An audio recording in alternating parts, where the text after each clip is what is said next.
What does the fox say? Bet you weren't expecting that 2010s pop culture reference, but you got it anyway. Week 6 recap. I don't know. Not not like the greatest week in the world, right? Not too many shootouts. Finally, we didn't have a ton of high scoring individual performances either.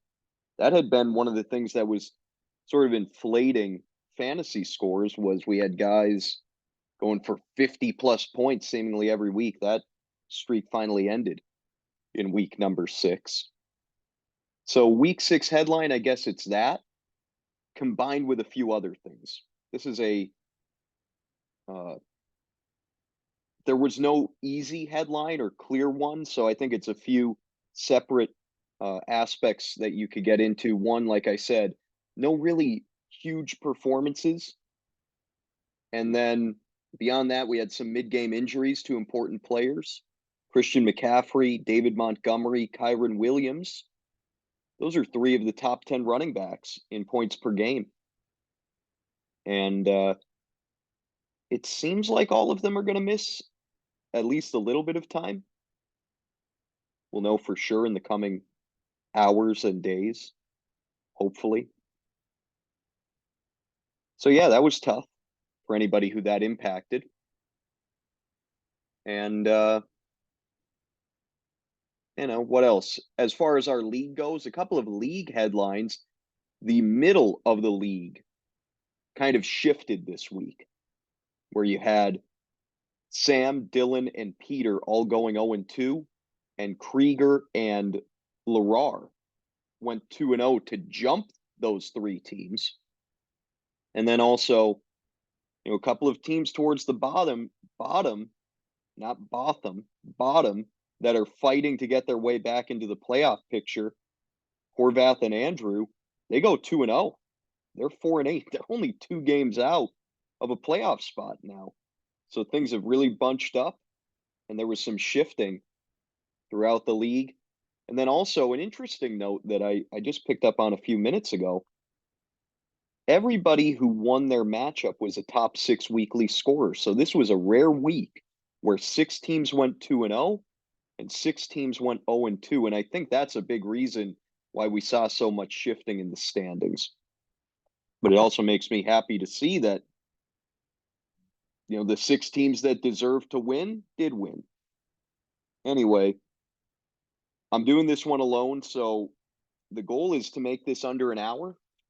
I know this has kind of become like a bit where I am incorrect every single time about how long this is going to be.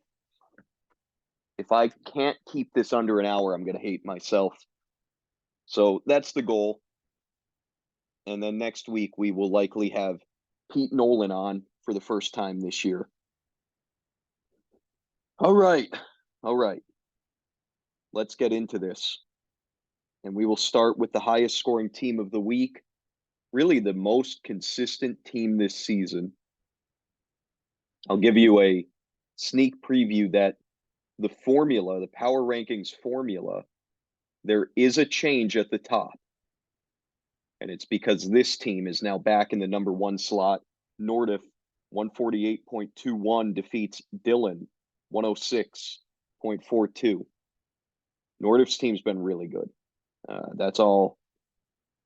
That's kind of where you have to start. He has been in the top 6 in weekly scoring all 6 weeks. He's the only person who can say that. And this was, again, just kind of a nice, evenly distributed performance by his team. 5 players end up with at least 19.35, led by maybe the pickup of the year right now, Adam Thielen, who had 28.5. Adam Thielen is the wide receiver 3 on the season. Since week 1, when he scored 3.2, wow, my voice is shot. I don't know why. It's not good. Since week 1, when he scored 3.2, Thielen has not gone under 15.2 since, and 4 of his last 5 weeks, 20 plus for Adam Thielen. He's just a target hog. at least 13 targets in 3 of his last 4 games. He's getting in the end zone. He really is the only thing that Carolina has. And I don't know. It's kind of hard to imagine it being sustainable, someone at his age in a bad offense. But you enjoy it while it lasts, and you hope if you're Nordiff that maybe it does go the full year. Who's to say it won't? Really, especially because Carolina has no one else to throw to. What are they going to throw to Terrace Marshall Jr.? Give me a break. Yeah, DJ Shark is there. Jonathan Mingo is a rookie, but Hayden Hurst. No, like this is Adam Thielen's team right now. And he's kind of on that volume is king side of things. But anyway, Tyreek Hill, another great game from him. Keenan Allen, those 3 receivers were so good for Nord if they combined for about 80 points, right? No, that's bad math. Yeah, no, I was right. Don't doubt don't doubt yourself. Don't doubt yourself. That's something that has long plagued me. They combined for about 80 points. Travis Etienne, 2 more touchdowns. He's the running back 3. I was wrong on Etienne. I really thought that there was little ceiling with him. I thought he'd be consistently solid, like a high-end running back 2. I was wrong. Etienne, he's proven that there is ceiling. He's got 3 of his 6 games over 20 points. Touchdowns have been there recently, 4 in the last 2 games. And he's been really, really a good piece for Nordiff's team. Lamar Jackson was okay. He was fine. About 20 points. He's the quarterback 8. Like a slight disappointment from Lamar Jackson, but the slack has been picked up elsewhere. Not much else. James Cook, really very frustrating last couple of weeks. Only 12.2 points combined from him the last 2 times out. No targets Sunday night against the Giants. Touchdowns aren't there. He has 1 on the season. That's because Latavius Murray and Josh Allen are kind of touchdown vultures down around the goal line. And Cook is the running back 18 because of it. But Nordiff doesn't really need him to be all that much more than that with the rest of his team performing as it has. Dallas Goedert, solid game. At the tight end position, you'll take 9.2. And then, yeah, not much to speak of on the bench. Godwin had a decent showing. But yeah, Nordiff's team's been great. And he leads the league in points scored now. He's got the best record if everyone played everyone every week. And yeah, he's going to be number 1 in the power rankings that I'll get to at the end of this. Losing side, Dylan. Hasn't been great the last few weeks for him. It hasn't been awful, but he started out with those 3 really nice 140-ish point weeks, and since then it's been a bit down. Dylan 2 and 4? No, 2 and 6. 2 and 6, yeah, over his last 4 weeks after starting 4-0. This was a fine performance by his team. He didn't have those blow up performances like Nordiff. It was just really like high floor, low ceiling from everybody. And that's kind of been the story of Patrick Mahomes. Mahomes, who of course was taken 20th overall, first quarterback selected. It's hard to say he's been a disappointment because he is the QB5, but he's averaging 22 per game. He's only gone over 24.25 once. It's just been really solid but unspectacular. You're hoping that as the season goes on and maybe he develops more of a rapport with guys like Rashee Rice and maybe Sky Moore. I don't know. That's kind of the issue. They don't have receivers.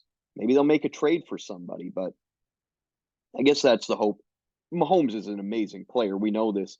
He just hasn't had to put up huge numbers because the Chiefs have a good defense this year. They've been playing some really weak opponents. That's another factor in this. You've played Chicago, the Jets, who can't score, Minnesota, Denver. Like, you haven't really needed Mahomes to light the world on fire. Maybe as their schedule gets more difficult, that will be the case.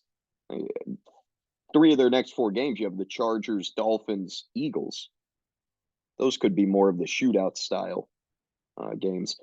Austin Eckler came back. He wasn't great, and man, he got off to a good start too. He had a long reception early on. Then he basically did nothing the rest of the way. 10.2 points from him, 14 carries for 27 yards against that tough Dallas defense. DJ Moore came back to reality a little bit with Justin Fields going down. So 10.1 for Moore, still the wide receiver 8 on the season. He's been really good. Brandon Ayuk, this is getting a little bit frustrating. I think for any non-McCaffrey 49er, it's been a little bit frustrating. But at least with Ayuk, he has the high floor. Kittle and Debo, their floor is nothing. Their floor is non-existent. Ayuk has not scored less than 7.3 in any game. And he has an incredibly high weekly ceiling. Evan Ingram, what can you say about him? Guy's been awesome. Between 9.9 and 13.7, 5 out of 6 games. I wish I had him. Wish I had that. Tight end for me is a nightmare. Devontae Smith down to the wide receiver 29. Really, ever since A.J. Brown had his little hissy fit on the sideline, Devontae Smith hasn't done shit. It's crazy. A.J. Brown, he freaked out on the sideline week 2. And since then, it's been the A.J. Brown show. It's been really funny. Probably not so funny for Dylan. Kenneth Walker's been awesome, running back 10. Like I said, just a solid week from this team. Nothing incredible. He needs some boom games, and he'll get them. He has more than enough talent. I'm not worried about Dylan's team. I think it's still really good, and it's back at full strength now. I think he'll be fine. But he is down to 6-6, so you're at a point where the upcoming weeks are very important. Okay. I didn't do it. Did I say matchup MVP was Thielen? I don't know. Maybe I did. Maybe I didn't. I don't know. I hope I did. I did now, so I covered my bases. Before we get into the next matchup, I just want to say that this video is brought to you by Dr. Pepper. And that's it. I haven't had Dr. Pepper in probably about a year, but that is the sponsor of this video. Okay. Next one. Larar, 125.03 defeats Sam, 114.11. 114.11. Man, Larar, this is incredible. This is hilarious. It really is, because since I declared his season over and done, and he should just fold his organization, he was 0-4. He had all those issues. His team had scored like a combined 170 points. Since then, Larar's basically been the best team in the league. He's 7-1 over the last 4 weeks. And, it's impressive. And it seems like everything I say about Larar's team, the opposite proves to be true. Like, I've been saying quarterback, tight end, iffy. Well, quarterback, tight end have been amazing for him the last 2 weeks. Absolutely amazing. Jared Goff is the QB4. Jared Goff has been awesome. 20 plus in 4 of his 6 games. And with David Montgomery likely out, they're going to probably be leaning more on Goff in the coming weeks. Dalton Schultz, couple of good games in a row. He's up to the tight end 7. Yeah, Schultz has scored 3 straight weeks after he was a non-factor in the early part of the season. So, hey, whatever I say when it comes to Larar's team, the opposite will end up being true. Just do the opposite of whatever I say. If I tell you to sit somebody, if I tell you should draw, I said Kyle Pitts was a drop. Since then, he's been great. What can I do here to maybe screw Larar's season up? Let's think about this. No, I'm not doing that. I'm happy for Lerrar, really. I think it's fun when he's good. Him and I have some good banter over text message, and he's in first place in his division now. So Lerrar's got the fourth best record in the league. Things are coming together. It's been fun to watch at my own expense. Jamar Chase, solid game. He's the wide receiver 5 now. Feel good about him. He's had 14 or more in 4 straight. Couple of blow up games too. Bengals offense is starting to round back into form. They are on bye this week, and then they have 2 really tough games against San Francisco and Buffalo out of the break. But down the stretch, I would think Chase will be great. Kamara, he's been better than I thought he'd be. It's just really like pass catching oriented, I guess. Like, God, 7 catches for 36 yards. Come on. Come on. Derek Carr, someone needs to do something about this. Let's see what Alvin Kamara's season line is for pass catching, because it's got to be just absolutely disgusting. Here we go. Here we go.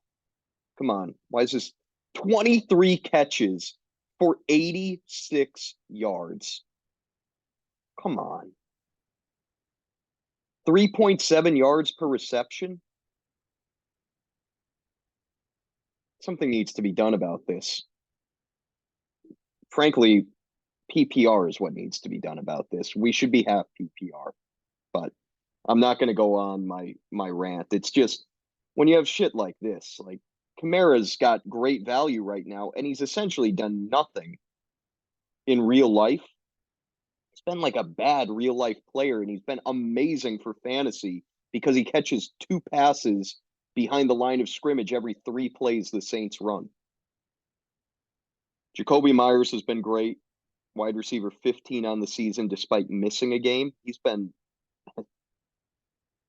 He's a really good player. It's actually a disgrace that New England let him leave. Jonathan Taylor, snaps were up, but wasn't too effective on the ground. He also benefited from PPR dump offs from Minshew. Yeah, Joe Mixon sucked. That's really the only thing you could say about Lerrar's team negatively. Joe Mixon, running back 19 on the year. But yeah, I want to end on a positive note. Lerrar's team has been very good. And at this point, with the state of what's going on with Mecca and Lohan, and Peter's team is just kind of proving to be mediocre. I think Lerrar is probably the favorite in that division. Maybe now that I said that, his team is going to implode, but I think right now he's got the best roster in that division. So, good for him. I thought he was done, and he wasn't. Losing side is Sam. This was not a great week, but not an awful one. I view this very similarly to Dylan, where I'm not too worried about this team. Just wasn't the best performance. And I still believe in this group. Now, the Justin Jefferson injury, and we didn't get to talk about this during the last recap because it wasn't yet known the severity. That's horrible. That is a horrible thing that happened. Again, the number 1 overall pick every year. Doesn't matter how safe the guy seems. Jonathan Taylor seemed incredibly safe coming into last year. His season was ravaged by some ineffective play at times, some incompetence around him, and then injury. And it seemingly is going to happen with Jefferson now, where the ineffective play wasn't an issue, but incompetence around him and now injury. He's going to miss at least a month. I think 4 to 6 weeks is the current estimate. Hopefully he comes back for the stretch run and is himself. I think he absolutely could be. But it's a huge loss for Sam in the meantime. And, now you look at it, Sam probably lost Kyren Williams for this week, apparently. That's what Adam Schefter is reporting. Take that for what you will. Kyren Williams has been incredible, right? Running back 4. And he finally, for a long time, I'd been saying it was kind of mediocre real-life performances. No, this was finally a great game. 20 carries, 158 yards. He looked really, really good, but he got banged up. And so now Sam's going to have to go without him for a week or so, apparently, allegedly, reportedly. And it's going to be tough when you're going to be without Williams and Jefferson.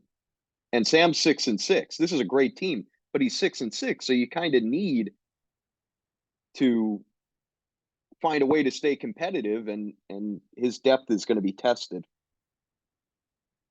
Jalen Waddle scored for the second straight week. He's started to get going.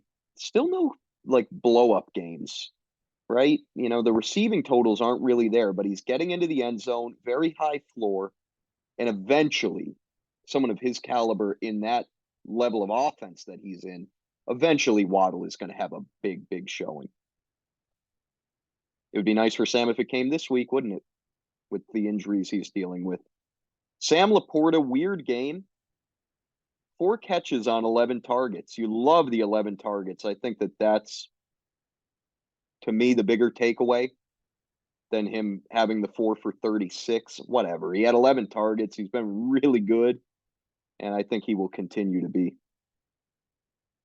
Josh Jacobs was meh. Josh Allen was meh. Right? 15.55. So Josh Allen is the QB1, but he's had the 2 iffy games, and they've cost Sam. The 2 weeks where Allen has not performed, Sam is 0-4 combined. You know, is that correlative? I don't know. Is it a cause? Is it that Sam needs Allen? I can barely even get out my thought right now. I don't know. Frankly, I have no idea, but all I'm saying is the 2 times Allen has been bad, Sam has been really 114 isn't bad. So you know what? This whole nonsense that I've been spewing for about a minute, forget this. I don't know why I did what I did here. I'm just saying garbage. But yeah, you know, Josh Allen, was he responsible for this loss? Sam thinks so. And you know what? I agree. Because if you had gotten even 22-23 from Josh Allen, you would have gotten 1 win. And if you had gotten 27-28 from Josh Allen, you would have gotten 2 wins. So anyway, whatever. Sam's team is very good. Unfortunately, it's banged up. We'll see what happens to him in the coming weeks. Chuba Hubbard, by the way, nice fill-in performance at flex. And Gabe Davis, isn't this classic? I just want to point out, Sam finally needs to start him, and he has a terrible game. He had scored in 4 straight. He had been really, really good. Sam has to plug him in. He does nothing. That's those receivers like that. It's just classic. Anyway, oh yeah, Jonnu Smith. Nice showing on the bench. Sam claimed him. I did want to pick up Jonnu Smith, but Sam sniped him away. Amari DiMercato, not very good, but whatever. Okay, I can't keep doing this. I gotta go. I gotta stop getting caught up on nothing, right? Who should we go to next? I guess you know what? Let's go to Andrew, because this was huge for his team. Andrew, 123.45 to 96.6. He defeats Lohan, and Andrew is 4-0 over the last 2 weeks. Andrew is back. The A train is back. It's on a roll. I'm certainly not doing this because I'm hoping to jinx him. Yeah, Andrew, Amon-Ra St. Brown, 30.4 points, one of the biggest showings of the week. I also didn't do a matchup MVP for the previous matchup. It's Jared Goff, 25.95 for Lerard. But anyway, back to Andrew now. His matchup MVP, St. Brown. St. Brown's just very, very good. And he's scored at least 14.2 in all 5 games he's played. And he finally had a blow-up performance here. And again, with David Montgomery likely to miss, that's going to put more on Goff and St. Brown and Laporta and maybe Jahmyr Gibbs. Ooh, who knows? But yeah, Amon-Ra, he's the best player on that offense. And so you would expect a big game from him when they need it. Rest of Andrew's team was really unremarkable. He did have the best ad of the week in the Chiefs defense special teams, 17.5 from them, and that loomed really large to get them. It was a big reason why Andrew won the second matchup this week.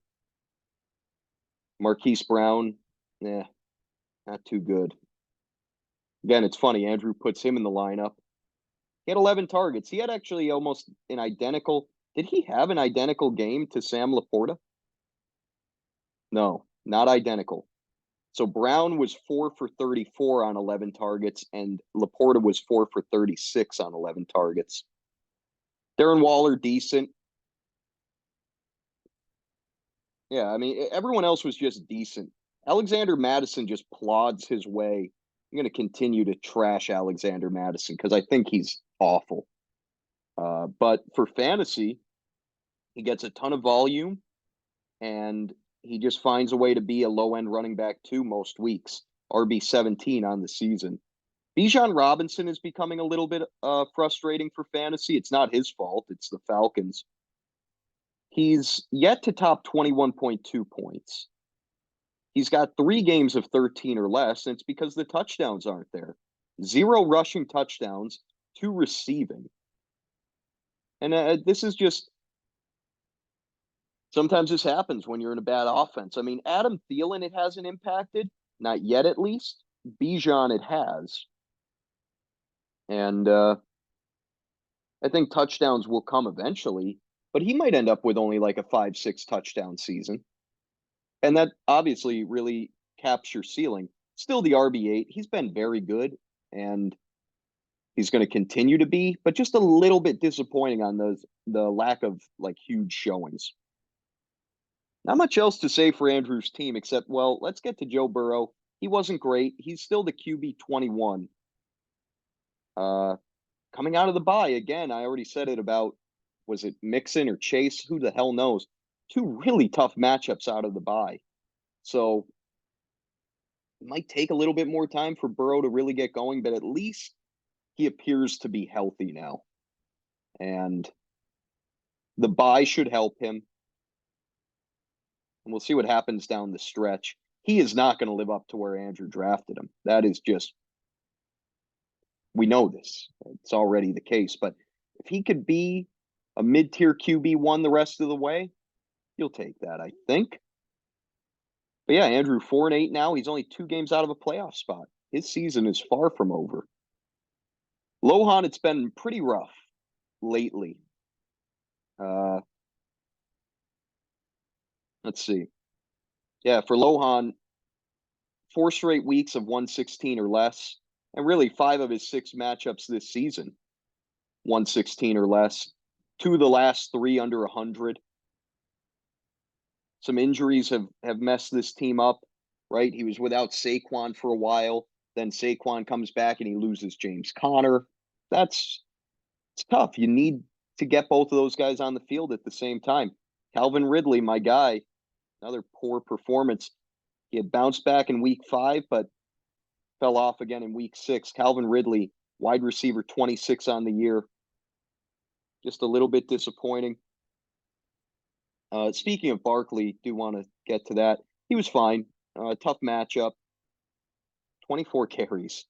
Came back to 28 total touches. That's really a good sign that he is fully over his ankle issue. 13.8 from him. Jalen Hurts was pretty miserable for real life. He threw that horrendous interception that cost the Eagles the game. But, he was good for fantasy again, and he is the QB2. Man, Hurts has 7 interceptions on the season. He's got to clean that up. He really does. But hey, 24.1 points per game in fantasy, and only 1 game underneath 22.65. I liked the Deonta Foreman pickup. I was going to pick him up, but Lohan claimed him, and he didn't do too much. 7.7 from him. A little bit disappointing, but I did like that move, and at least you got a guy in there who received 16 touches. Zay Flowers, good game. He's just been solid. Double digits, 5 out of 6. Finally scored a touchdown. So, yeah, Zay Flowers, good value. Lohan got him 104th overall. Curtis Samuel has somehow been relevant. I have no idea how. 14.2 or more in 3 straight games. He's the wide receiver 25. He's a good flex right now, which it makes no sense, but okay. TJ Hawkinson, tight end 3. He's been last few weeks not amazing, but hey, tight end is a joke. You take what you're getting from Hawkinson for sure. I don't know. There's not like much else here to get into. Lohan, horrible showing from defense, special teams, and kicker. 3.5 combined. You hate to see that, but that happens sometimes. So yeah, Lohan 5-7 now. He's got to get going. Some big weeks upcoming for him. And you just try to stay afloat until James Conner returns and then see what happens, I guess.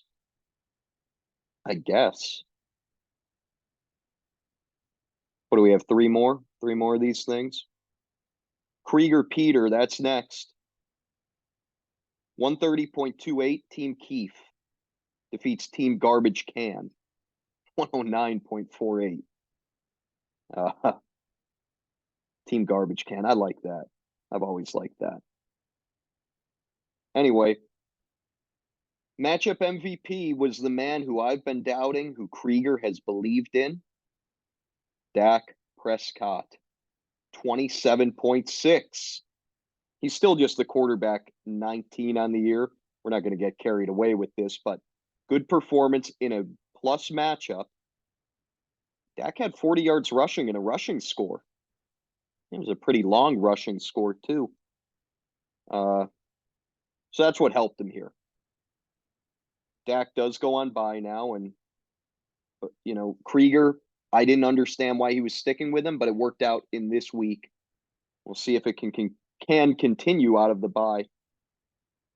This was impressive because, McCaffrey goes down mid-game. Krieger only gets 14.2 out of him, and he was still able to put up 130.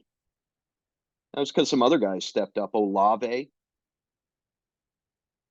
16.6 from him. He still hasn't lived up to the preseason hype, but he's been solid most of the time. Tyler Boyd, 7 catches for 38 yards. So last week he had 6 for 39. This week, 7 for 38. That's the Tyler Boyd way. The big thing this week was that he got into the end zone. Isaiah Pacheco, running back 13. So here's my thought on him. I expected really like low-end running back 2 value from him this year. And it was because I didn't think he would catch passes because he really hadn't last year. I don't know what he ended up with. I'd imagine 20 or less receptions last year. But the thing that happened this season was Pacheco has completely supplanted Jerick McKinnon. Jerick McKinnon is nothing this year. I was dead wrong on that. I thought McKinnon would have the same role as a season ago. He has not. So Pacheco, like this week, 6 receptions. He had 4 receptions in week 1. And that's not incredible. But when it was a guy who I was looking at as more of like a Henry Chubb 2 catches per week, when you're getting more like 3 or 4, that's a big deal in a PPR league. And that's what's really helped Pacheco. The talent is there. I mean, all you have to do is watch him play once and you see, holy hell, this guy runs with his hair on fire. This guy's a madman. He's a lunatic out there. He runs super hard. He's talented. He's in a good offense. He needed the pass catching, and it has been there thus far. That's good to see. He's up to the running back 13 on the season. George Kittle back to being George Kittle. 1 catch for a yard. It's just amazing. This guy's going to have a handful of big games, and every other week he is unusable. But you got to keep him in there. Like, you play him every week because, hell, he might score 30 this week. But it's more likely that he's going to score 5 or less. This is now 4 out of 6 games, 6 or less from Kittle. It's just really odd and frustrating. especially on a game where Debo leaves early, McCaffrey leaves early. The 49ers are playing from behind. How was Kittle not able to do more? Well, I'll tell you why. It was because Purdy was really bad. Brock Purdy had the worst game of his career. 25 targets for George Kittle through 6 weeks. That's just brutal. And 9 targets came in one game. Just wild. Rashad White wasn't good. But yeah, I mean, oh, well, Krieger got 18 from Harrison Butker. I didn't notice that until now. That's a nice bit of luck. Yeah, 30 points combined out of defense and kicker. You'll take that. That, along with Dak Prescott. That's, he needed someone to step up. He got some help in those 3 spots. And Krieger is now 8-4, third best record in the league. Peter, losing side quarterback. What a nightmare this position has been for him. Pete has pointed out to me that he's only made the right start sit call at QB once this year. This week it didn't cost him anything because Kirk Cousins did nothing on the bench, but still just a frustrating situation. You sit Fields for those 2 blow-up games, and then you finally put him, you think, okay, I trust him now. Like, he's back. He's back. He's going to be great. He's got a good matchup against Minnesota, and he does nothing. 5.5 points out of Fields. He gets injured. He's going to miss this week, maybe more than that, too. So Peter's not going to have to worry about start-sit decisions. He's just going to be able to go with Cousins. But yeah, Fields, that is infuriating to finally go back to him and get nothing. Rest of the team was pretty good. That's what's unfortunate, except for Tyler Bass, who scored 0. Wow. Yeah, an 18-point differential at the kicker position. That's always fun. But yeah, the rest of the team was solid. Pollard had a good game for fantasy. 6 catches for 80 yards for Pollard. Breece Hall, good game for fantasy. 5 catches for 54 yards. He had a rushing touchdown. Michael Pittman was great in garbage time for the Colts. Terry McLaurin, solid game. He's been what he is every year. Back-end wide receiver, too. He gets drafted to be a little bit more than that, and he almost never is, but he's been fine.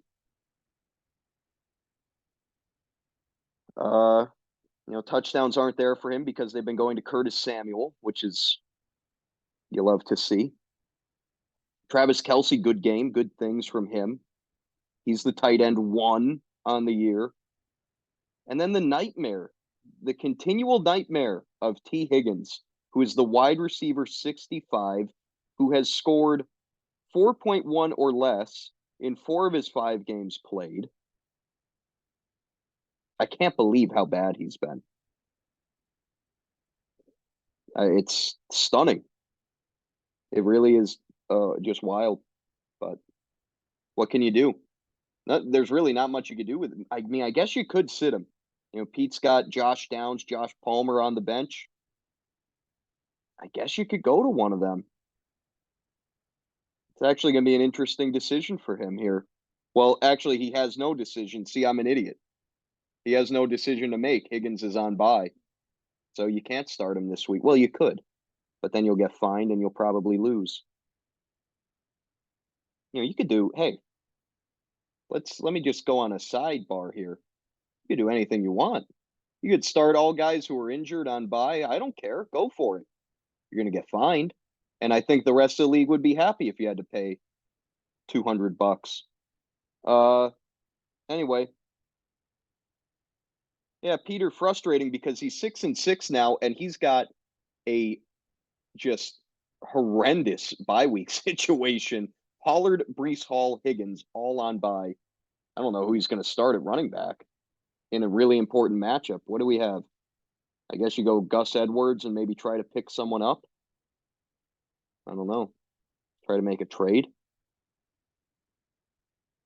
Peter's got Nordiff this week. Oh, God. Okay. So yeah, that's looking not good for Pete's team this week, but 6-6, you're only a game out of first in your division. Even if you go 0-2 this week, it's not like you're dead. 2 more matchups. We'll start. Well, we're not going to start with anything. We've been going for a while now. We're going to continue on with my matchup. 129.77 to 106.34. I defeat Colin. Matchup MVP, weekly MVP. This guy is a freak. Raheem Mostert, 34.2. Running back 2 on the season. 11 touchdowns through 6 weeks. Please don't get injured. Please don't get injured. I will be dead inside. I really will. Mostert's been amazing. And the Dolphins' offense is awesome. He's been good, like just as a pure runner. I think he's averaging like 6 yards a carry. So, yeah, 2-time weekly MVP now, Raheem Mostert. He's been really, really good. My 2 big receivers have been amazing the last few weeks. Stephon Diggs, wide receiver 2 on the season, 5 out of 6 games over 100 yards receiving.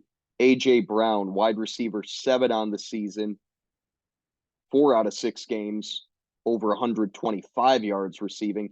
Touchdowns haven't even been there for Brown yet. He only has 2, and he's still been great for fantasy outside of 1 week. It's been fun to have them. I'm glad that has worked out so far. And my team needs it because I got some other deficiencies, like a vitamin deficiency. I don't have a vitamin. Well, maybe I do have a vitamin deficiency for all I know. I don't take care of myself. I have a horrible diet. Horrible diet. Something I need to. Oh, do I need to? What do I care? But yeah, no, good stuff from Brown, Diggs, Mostert. Baltimore defense special teams has been great for me. They're 3rd ranked on the season. I've started them 5 out of 6 weeks. I've gotten at least 8.42 in all of those games. They do have a brutal matchup against Detroit upcoming. Don't think I can start them there. Jake Moody, he screwed me and, well, he didn't really screw me, but, bad showing for me, and he screwed the 49ers. 6 or less, 3 straight weeks for Moody. Maybe I got to make a change at kicking position. That sucks. Herbert was fine. I fell asleep. Apparently, he threw a bad interception late last night. I don't know.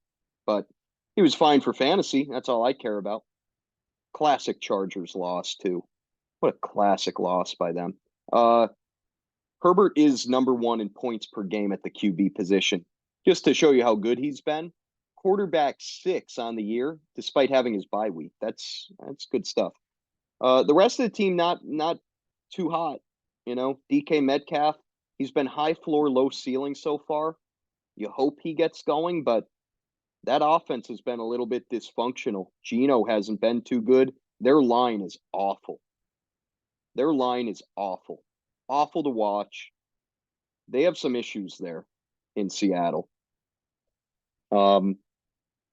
David Montgomery, God damn it, gets injured, and he's probably going to miss time. If I had to guess, he's going to miss the next 2 weeks and then sit through the bye and come back in week 10. That hurts. That really hurts my team because I have no depth.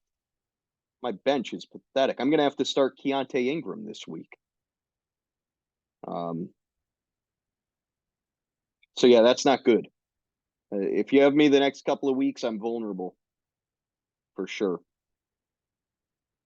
I have no tight end. I think I've gotten 12.5 points combined from tight end the last 4 weeks. I don't know what to say. I don't know what to do there either because there aren't really tight ends to trade for. And thinking about just going Taysom Hill every week. Just start Taysom Hill because, look, his floor has been the floor that I get at tight end, and at least he has potential to have a big game every once in a while with a touchdown or some nonsense trick play. Might just be what I do for the rest of the year. And it would also be comical. So there's that. And you know me, I'm all about the comedy. ... So yeah, I don't know. Like I don't like my team's been damn good, but I feel like I'm really living on the edge with Mostert and with the no depth, no tight end, no, you know, no ability to replace basically anyone who gets injured, except for maybe Wandale Robinson. I do believe in him as a PPR flex. 22 catches for 141 yards on the season. But yeah, my team's been good. It's been fun. Fantasy has been pretty good to me thus far, and it has been for a couple of years now. I've been pretty fortunate in points against for years, and that's not lost on me. Colin, yeah, this this isn't going so hot for him. He's 1-11. He's the only person who has not been top 6 in weekly scoring at any point this year. So, yeah, I mean, that's not what you want, right? That's not what the goal is. Colin has scored 106 or less in 5 out of 6 weeks. He's gone under 100 3 times. Yeah. Epitome of brutality. And again, I've been saying it for weeks. I don't even think it's that bad of a roster. Just like something happens every week that keeps him from producing. Dameon Pierce, that is a real mess. Running back 26, no ceiling with him. And only 1 touchdown this year. He doesn't catch passes. He's been awful. His usage has been awful. Yeah, I don't know. Jerome Ford was solid. You hate to see that Kareem Hunt got the touchdown if you're a Ford owner, but Ford was solid, and he was huge late in that game to lead Cleveland to the upset victory. CeeDee Lamb and Garrett Wilson, both really nice performances. You love to see that if you're calling. Garrett Wilson does go on bye now, as does Lamb. Actually, both. So Colin's going to go 0-2 again this week. Who's he facing? Colin's facing Sam this week without Lamb, Wilson, Pierce. So Colin's going to lose. He's going to go 0-2. And he's going to be 1-13. So that's, yeah, I mean, Colin's season is over at this point. But you fight to not come in last. That's all you can do. Tua has been awesome. Quarterback 3, 25.1 from him. And Christian Kirk, that's another bright spot. Wide receiver 16, so consistent. 13.9 or more in 5 straight games. Between 13.9 and 16.4 in 4 straight. Another just comical situation here. Colin goes back to Cole Kmet, who had been awful through 3 weeks. That was nearly tough to say, but I caught myself. He was awful through 3 weeks. Colin sits him twice. He puts up 2 huge performances. You get him back in the lineup, he goes for 2.9. Fun stuff. Yeah, Jahmyr Gibbs, he'll be back, likely. That's what it sounded like from Dan Campbell. And Montgomery's not going to be there, so opportunity for Gibbs. Craig Reynolds will factor in, but Gibbs should be the lead guy. Drake London, nice performance on the bench. You like to see that. He's going to be starting this week. He's been up and down. Well, has he? It's actually been consistent since week 2. He just had that no catches on 1 target week 1 nightmare. But, I mean, he's been okay. Wide receiver 31 on the season. Just tough for Colin. Tough season. But what can you do? Fantasy football doesn't always go your way. Sometimes it does you dirty. One last matchup. Horvath, what a big 2-0 week. Oh, shit. I just pressed the wrong thing. Because I'm fooling around. I'm being a fool. Horvath, 118.87. Takes down Mecca, 79.26. Yeah, Horvath needed this 2-0 week in a bad way, and he got it. And he's 4-8, and he's only 2 games out of a playoff spot, and he's going to get me at less than full strength this upcoming week. Horvath, his season is not over, and it's because of matchup MVP Cooper Kupp, 27.8 points. Kupp has come back, and he's been his old self. His connection with Matt Stafford is just incredible. Ramondre Stevenson, welcome back. After 3 straight horrible games, he ends up with 18 points in this one, and the pass catching was there. 5 receptions for Ramondre. You love to see that if you're Horvath. DeAndre Swift, he only had 18 yards rushing, but he had 8 catches for 40 yards and a receiving touchdown. And DeAndre Swift, running back 7 on the year, I have fully taken my, as the kids say, L on that one. I thought he'd be nothing. He's been amazing. He is a locked and loaded running back 1. Horvath's got to be thrilled to have him. He's basically filled in for Nick Chubb. Like, you've essentially gotten Nick Chubb production out of DeAndre Swift. Trevor Lawrence, this was actually the start of the week because it won Horvath the second matchup, going with Lawrence over Russell Wilson. That was about a 9-point gain for him. Lawrence still was not great, and he's just the QB 15 on the year. But, maybe he gets going soon. You at least know you're going to get 15 from him. He's done that all but once this year. So there's that. There's no ceiling from Lawrence so far because the touchdowns haven't been there. Only 7 touchdowns through 6 games. That's pitiful. Deebo Samuel, speaking of pitiful, what the hell is going on? 2 of the last 3 games, no receptions for Deebo. And he got injured in this one. He leaves early. Just so brutal.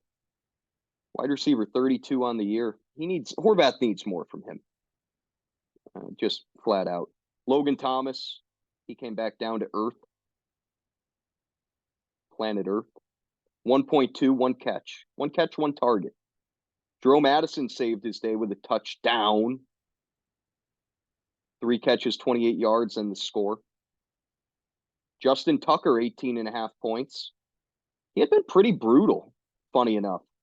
For the first 5 weeks, Tucker 6 points or less, but he ends up with 18.5 here. He's still just the kicker 17. Nothing on the bench for Horvath's team. So yeah, hey, be thrilled with this 2-0. That's massive for your team. For Mecca on the other side, bad news here. Bad times. Mecca under 80 each of the last 2 weeks. He's scored 108 or less in 4 out of 6. The other 2 weeks, he's gone over 160, and he was the week's highest scorer in weeks 2 and 4. But man, those other 4 matchup periods, horrendous showings from this team. And at this point, if you're Mecca, you've got tons of issues. You're 4-8.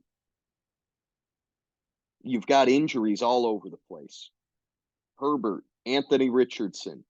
I should specify Khalil Herbert. It's not like everybody knows who I'm referring to when I say that. Khalil Herbert, Anthony Richardson, Devon Achane. Injuries all over the running back room. Now Derrick Henry is on bye. We'll see if Aaron Jones, who has missed time, he should play this week, but who knows? So, if you're Mecca, who are you even going to start at running back this week? You're going to go Jones, and you're going to have to try to pick somebody up. Or trade a receiver. Like, he kind of goes like 6 deep at wide receiver. I'm sure he's been trying to trade for one. There just aren't many running backs to trade for around the league. And then quarterback is a mess too. Geno, QB 22. He's been awful. Richardson probably out for the year. That pause was a moment of silence for his rookie season. And then Baker Mayfield, who Mecca goes to this week and gets 8.9 out of. He's the QB 20. So you don't have a quarterback that you can go to right now. QB, running back, real mess. Yeah, I don't know. And Devontae Adams has been inconsistent. 8.5 or less out of him the last 2 weeks. He's down to the wide receiver 10, which I know that doesn't sound awful, but that's really aided by a 42.2-point blow up in week 3. Puka Nacua, he had a down week, 6.6. It just like never all comes together for Mecca's team. He got a good performance from Derrick Henry, and then it was ruined and wasted by the rest of these guys doing nothing. Mike Evans, who's been good this year, 8.9. Mark Andrews didn't have a big game. Yeah, I mean, it refuses to all come together for this team. And now, like I said, he's got another tough situation upcoming. And Mecca's season could fall off the rails. This is a good team, good roster, but this season could fall apart in the next couple of weeks. You got to try to tread water, as they say. I don't know. It's not a good situation. Someone's got to step up. And I don't know who it's going to be, but somebody does. Like, you need a big, big game from Adams, maybe. Blow up game from Mark Andrews. Can Aaron Jones do something for the first time since week 1? That would be nice. Aaron Jones has 2.4 points from week 2 onward because of injuries and bye week. So, yeah, I mean, it's not ideal. And Mecca, 2 horrendous weeks in a row now to drop him down to 4-8. Let's do the power rankings, if I can get there. Power rankings. Like I said, I already said that the formula, this is a patent pending formula, by the way. It switched up the top team. Nordiff is 1, I'm 2.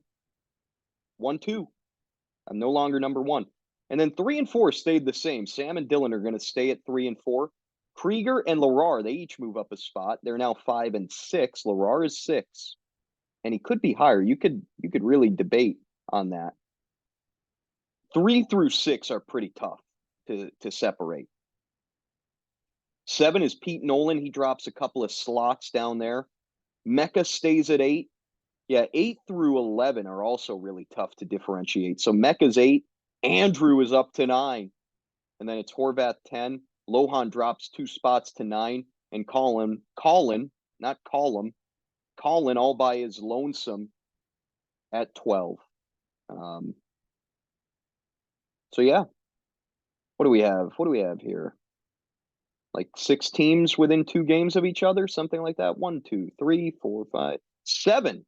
7 teams are between 4 and 8 and 6 and 6. Parity. It's all over the place. What else do I have to do here?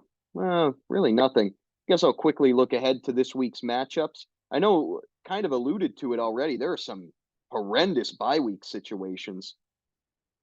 I'm facing Horvath. It's a good opportunity for Horvath with my current running back situation. Sam Colin, we already talked about the mess for both of those teams. Sam because of injuries and Colin because of bye weeks. That's going to be an interesting matchup. I would expect Sam to win. Larar, looks like he's got some shit he's dealing with. What do we got? Yeah, oh my God, Larar gutted by buys. Mixon, Jamar Chase. My goodness. He's facing off against Andrew. Of course, Andrew gets lucky and gets to face Larar without his Bengals. Nordiff Dylan, that's a great one. That's actually not a thing. That was this week. I am a moron. It's Lohan Dylan and a huge matchup for Lohan to try to come away with a win there. Nordiff Peter, yeah, that's going to be tough for Pete with his buys. But does Nordiff have some as well? What is the whole league on bye? Yeah, Nordiff is going to be without Adam Thielen this week. My goodness. And then Mecca Krieger, that's a big one for Mecca if he can find a way. Krieger might be without McCaffrey. We'll see. We still haven't really gotten word from Kyle Shanahan. But if you're Mecca, you're looking for some luck there and getting McCaffrey out of that game. So, yeah, that's going to do it for this this recap. I think I kept it under an hour, maybe right around an hour. I don't know. It's gonna be interesting to see. Um, but yeah, week seven is upon us, and that's kind of crazy to say. But at the end of this week, we'll be halfway through the regular season. And then after week 9, that's when the midseason awards are going to be done. I'm still deciding on whether I want to have the league vote on that, throw out like a Google Forms type thing. I think that would be fun, but is it worth the hassle? I'll decide in the coming weeks. I'm leaning yes.